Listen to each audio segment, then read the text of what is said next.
Hi, I'm going to be reading the second chapter of Charlie and the Chocolate Factory by the inimitable Roald Dahl and illustrations by Quentin Blake. I already read chapter 1 in a previous video, so you can watch that if you haven't yet. And I'll be recording the other ones too, coming soon, so you can subscribe and hear the rest of the story. My name is AJ, by the way, and I just love reading. Roald Dahl is awesome. Here we go, chapter 2. Mr. Willy Wonka's Factory. In the evenings, after he had finished his supper of watery cabbage soup, Charlie always went into the room of his 4 grandparents to listen to their stories, and then afterwards to say good night. Every one of these old people was over 90.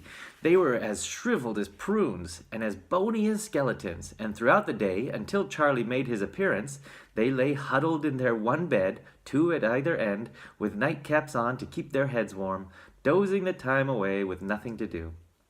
But as soon as they heard the door opening and heard Charlie's voice saying, "Good evening, Grandpa Joe and Grandma Josephine, and Grandpa George and Grandma Georgina," then all 4 of them would suddenly sit up, and their old wrinkled faces would light up with smiles of pleasure, and the talking would begin, for they loved this little boy. He was the only bright thing in their lives, and his evening visits were something that they looked forward to all day long. Often, Charlie's mother and father would come in as well and stand by the door, listening to the stories that the old people told. And thus, for perhaps half an hour every night, this room would become a happy place, and the whole family would forget that it was hungry and poor. One evening, when Charlie went in to see his grandparents, he said to them, "Is it really true that Wonka's chocolate factory is the biggest in the world?" "True?" cried all 4 of them at once. "Of course it's true. Good heavens, didn't you know that? It's about 50 times as big as any other." "And is Mr. Willy Wonka really the cleverest chocolate maker in the world?"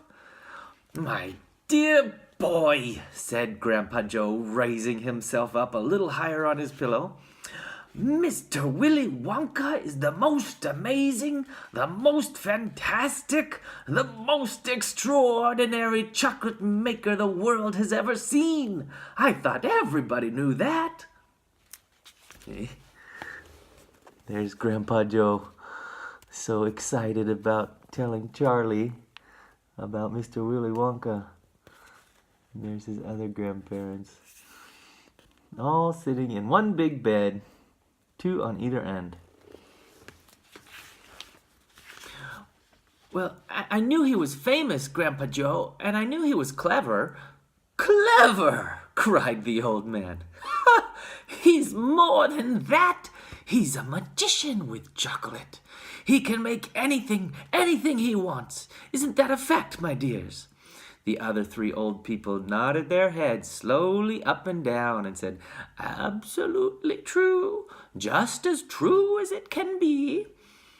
And Grandpa Joe said, "You mean to say I've never told you about Mr. Willy Wonka and his factory?" "Never," answered little Charlie. "Good heavens above! I don't know what's the matter with me. Will you tell me now, Grandpa Joe, please?" "I certainly will.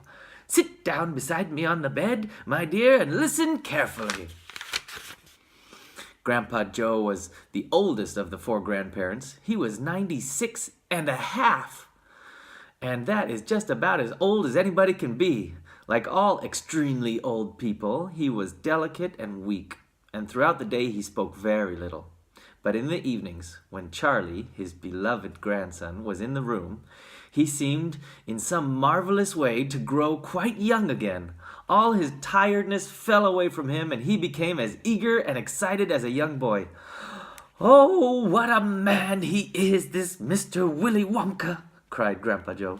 "Did you know, for example, that he has himself invented more than 200 new kinds of chocolate bars, each with a different center, each far sweeter and creamier and more delicious than anything the other chocolate factories can make?" "Perfectly true," cried Grandma Josephine. "And he sends them to all the 4 corners of the earth. Isn't that so, Grandpa Joe?" "It is, my dear, it is. And to all the kings and presidents of the world as well. But it isn't only chocolate bars that he makes. Oh, dear me, no. He has some really fantastic inventions up his sleeve, Mr. Willy Wonka has. Did you know that he's invented a way of making chocolate ice cream so that it stays cold for hours and hours without being in the refrigerator? You can even leave it lying in the sun all morning on a hot day and it won't go runny." "But that's impossible," said little Charlie, staring at his grandfather. "Of course it's impossible," said Grandpa Joe. "It's completely absurd. But Mr. Willy Wonka has done it." "Quite right," the others agreed, nodding their heads. "Mr. Wonka has done it again." "And then again," Grandpa Joe went on, speaking very slowly now so that Charlie wouldn't miss a word. "Mr. Willy Wonka can make marshmallows that taste of violets, and rich caramels that change color every 10 seconds as you suck them, and little feathery sweets that melt away deliciously the moment you put them between your lips. He can make chewing gum that never loses its taste, and sugar balloons that you can blow up to enormous sizes before you pop them with a pin and gobble them up. And by a most secret method, he can make lovely blue birds' eggs with black spots on them, and when you put one of these in your mouth, it gradually gets smaller and smaller until suddenly there is nothing left except a tiny little pink sugary baby bird sitting on the tip of your tongue."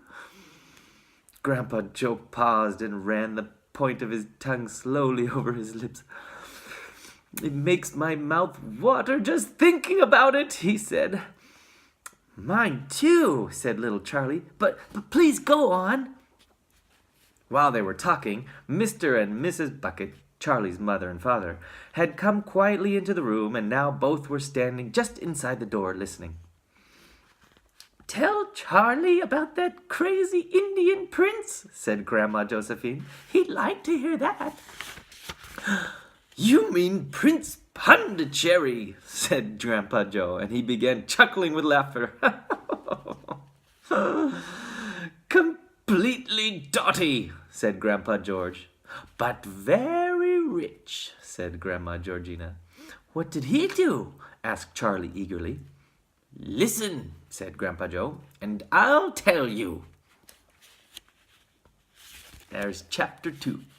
I'll read chapter 3 and 4 and the rest later.